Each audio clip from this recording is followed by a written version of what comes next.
सोचें जरा, हम अपने फोन पर बस एक टैप करते हैं और पैसे ट्रांसफर हो जाते हैं, एक स्वाइप करते हैं और पूरी दुनिया की खबरें सामने आ जाती हैं। ये सब जादू लगता है ना? लेकिन असल में इस जादू के पीछे बहुत बड़े, बहुत पेचीदा सिस्टम्स काम कर रहे हैं, ऐसे पोशीदा निज़ाम जो हमारी पूरी दुनिया को चला रहे हैं। तो चलें आज इन्हीं निज़ामों के राजों को समझने की कोशिश करते हैं। अच्छा, तो चलें एक बिल्कुल आम सी मिसाल से शुरू करते हैं।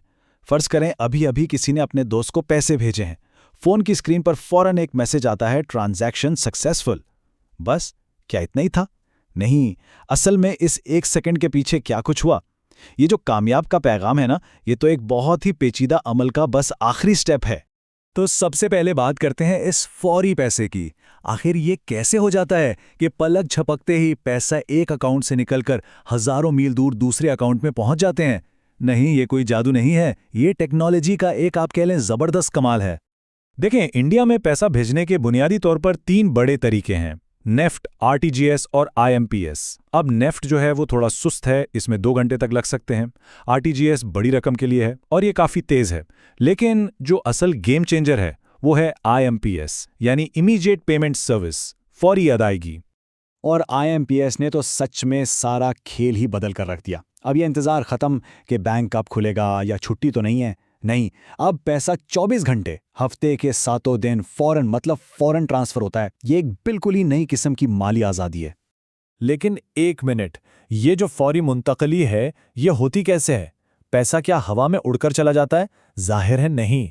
इसके पीछे कोई बहुत मजबूत, बहुत काबिल एहतमाद सिस्टम तो होगा ना। तो आखिर वो सिस्टम है क्या? जवाब है वो इदारा जिस पर हम सब भरोसा करते हैं, बैंक। ये सिर्फ पैसे रखने की जगह नहीं है, ये हमारी पूरी मईशत की आप कह लें रीढ़ की हड्डी हैं। तो चलें जरा देखते हैं कि ये काम करते कैसे हैं। बिल्कुल सादा अल्फाज में समझें तो बैंकों का काम है पैसे जमा करना, कर्ज देना और एक तरह से मालियाती पुल बनना। ये सिर्फ कोई लॉकर या तजूरी नहीं है, बल्कि ये तो मईशत के वो इंजन हैं जो पैसे को मुसलसल हरकत में रखते हैं। और हम सब अपना पैसा मुख्तलिफ तरह के अकाउंट्स में रखते हैं, है ना? कोई बचत के लिए, कोई रोज़ के खर्चों के लिए, तो कोई लंबी मुद्दत की सरमायाकारी के लिए। हर अकाउंट का मकसद अलग है जो हमारी माली ज़िंदगी के किसी खास हिस्से को संभालता है। और यहीं पर बैंकों का असल कमाल सामने आता है। वो हम सबकी छोटी छोटी बचतों को इकट्ठा करके एक बहुत बड़ा पूल बना देते हैं और फिर इसी पूल से बड़े बड़े कारोबारों को कर्ज दिया जाता है, जिससे नौकरियां पैदा होती हैं और पूरी मईशत आगे बढ़ती है। ये एक तरह से इज्तिमाई ताकत का ज़बरदस्त निज़ाम है। अच्छा, ये सब कुछ ऐसे नहीं हो जाता। इसके पीछे बाकायदा उसूल हैं। ये पूरा सिस्टम एक ख़ास ज़ुबान पे चलता है और वो ज़बान है रियाजी की। जैसे ये सूद का सादा सा फॉर्मूला, ये इस ज़ुबान का एक बुनियादी लफ्ज़ समझ लें। यही वो उसूल हैं जिनकी वजह से पैसे का लेन देन काबिल एतबार बनता है। अब जिस तरह पैसे के अपने उसूल और अपनी ज़ुबान है ना, बिल्कुल इसी तरह हमारे मुआशरे के भी अपने उसूल और अपनी एक ज़ुबान है। ये वो उसूल हैं जो हम सबको एक साथ मिलजुल कर रहने में मदद देते हैं। और इन तमाम उसूलों की जो सबसे बड़ी किताब है वो है हमारा आइन। तो अब हम फाइनेंस की दुनिया से निकलकर शहरियात यानी सिविक्स की तरफ आते हैं। ये भी एक वैसा ही पोशीदा निज़ाम है जो हमारी जिंदगियों पर असर डालता है। और हाँ, इसकी भी अपनी एक ज़बान है और अपने ही असूल हैं। आपको पता है हिंदुस्तान का आइन लिखने में कितना वक्त लगा? 2 साल, 11 महीने और 18 दिन, यानी तकरीबन 3 साल।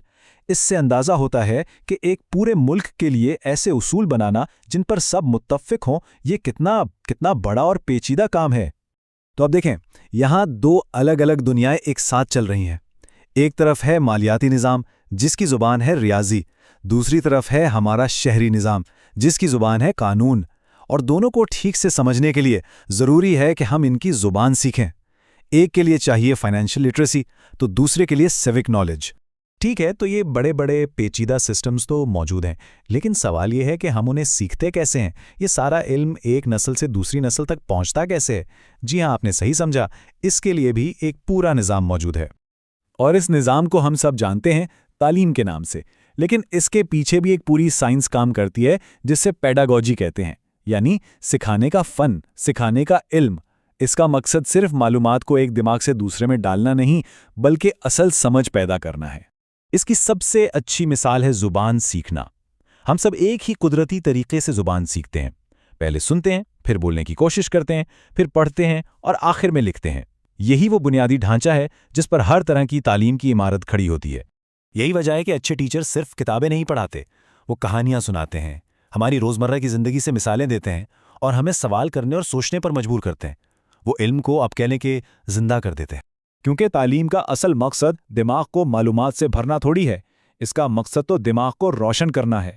بات علم کو جمع کرنے کی نہیں بلکہ اسے استعمال کرنے کی ہے۔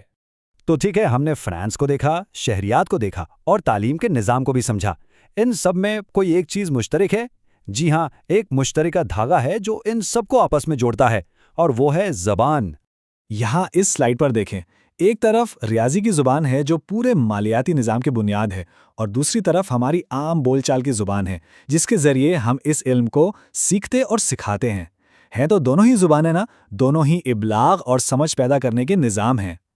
تو اصل بات جو سمجھنے کی ہے وہ یہ ہے، ہر پیچیدہ سسٹم کی اپنی ایک زبان ہوتی ہے۔ فنانس کی اپنی زبان ہے، قانون کی اپنی زبان ہے، تعلیم خود زبان پر ہی کھڑی ہے۔ ان سب کے اپنے اپنے کوڈز ہیں، اور اگر ہمیں ان سسٹمز کو سمجھنا ہے، ان میں مہارت حاصل کرنی ہے تو ہمیں ان کی زبان سیکھنی پڑے گی۔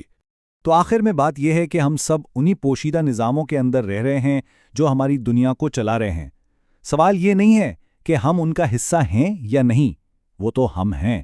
اصل سوال یہ ہے کہ کیا ہم ان کی زبان کو پڑھنا سیکھ رہے ہیں، یا ہم صرف ان نظاموں کو استعمال کرنے والے بن کر رہ گئے ہیں۔